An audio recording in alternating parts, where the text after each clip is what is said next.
And on Thursday is the final episode of No Offence. So let's just talk about how we feel about that as a whole for Series 3. You go ahead, because I feel like I've been talking a lot. We both have. It's a two-man podcast. The third series of No Offence was the first one that Sky, for some reason, allowed us to binge. It was a deal with Channel 4. And I watched a YouTube video that Matt sent me of quite recently about US showrunners that were up for Emmys, and they were just talking about the way people watch TV differently and how showrunners of comedy shows. Yeah, that you can't write every episode like it's going to be watched one after another, and people have a different relationship with the shows they are watching. And the reason I wanted to talk about No Offence, this third series, is because I do feel like I had a different relationship with the show because I watched it.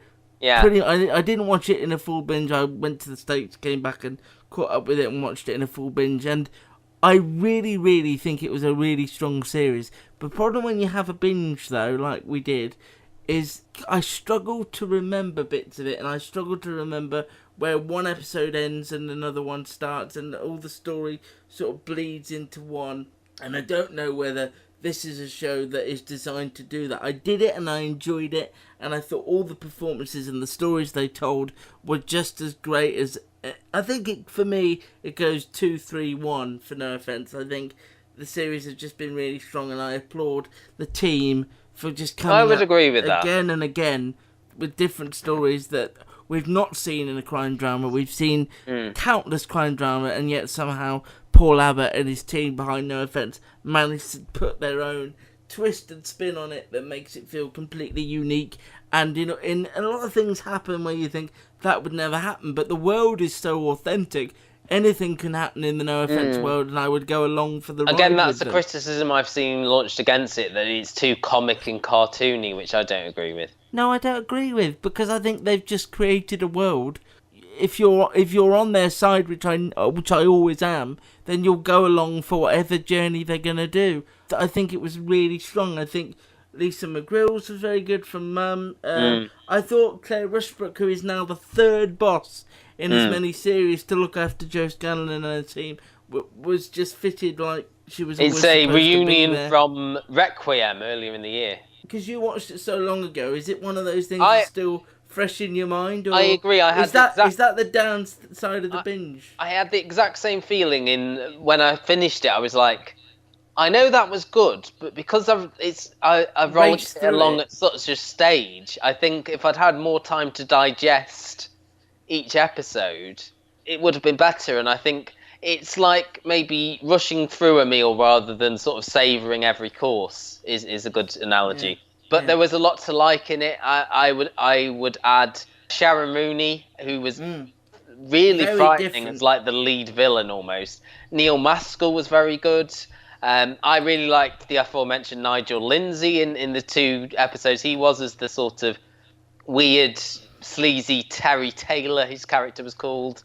In other dramas, or again comedy dramas, would have been just a foolish figure, and he was to an extent, but he did get his moments where he is a good copper. He does look after, like there's a scene where he goes out with Jonah and he sort of, says the PC was still talking and things, he's very protective. There's a scene where he hasn't learned Tegan's name, and then makes a thing of putting on his hand so he can remember it next time.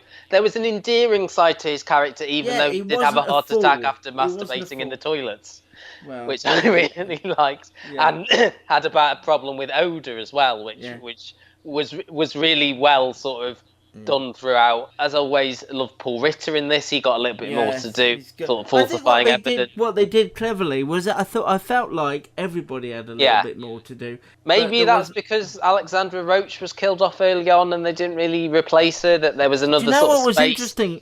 I didn't really think about her after that first episode. I know her presence was there and she was mentioned a lot, but considering she was a key character in the first two series that I loved, I didn't really think about her a great deal. Certainly in the second series, she was brilliant. Obviously, if it's there and it's a show we love, we're going to take advantage of being able to watch them all.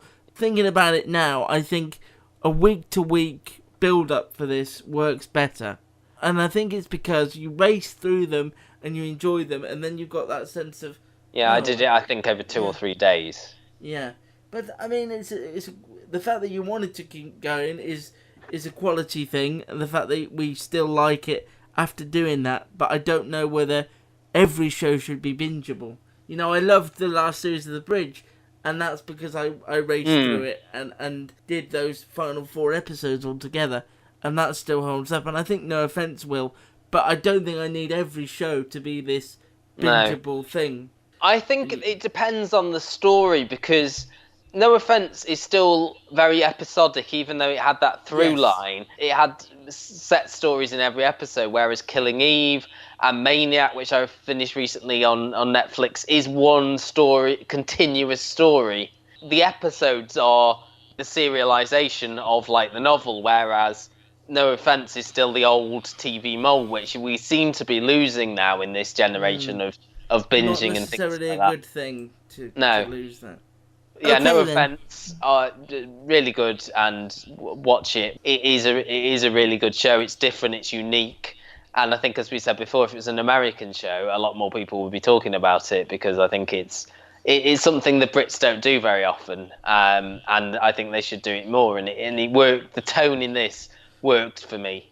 So yeah. Thanks for talking about something a bit more lightweight. They push the envelope more than something like The Bisexual that just tries to do it a bit too hard. Yeah, so it's all on all four. It concludes. Grow up, man. Concludes on Channel 4, and you can catch it all on all four. And I do really think it's still one of the strongest shows and one of the more unique shows on British television.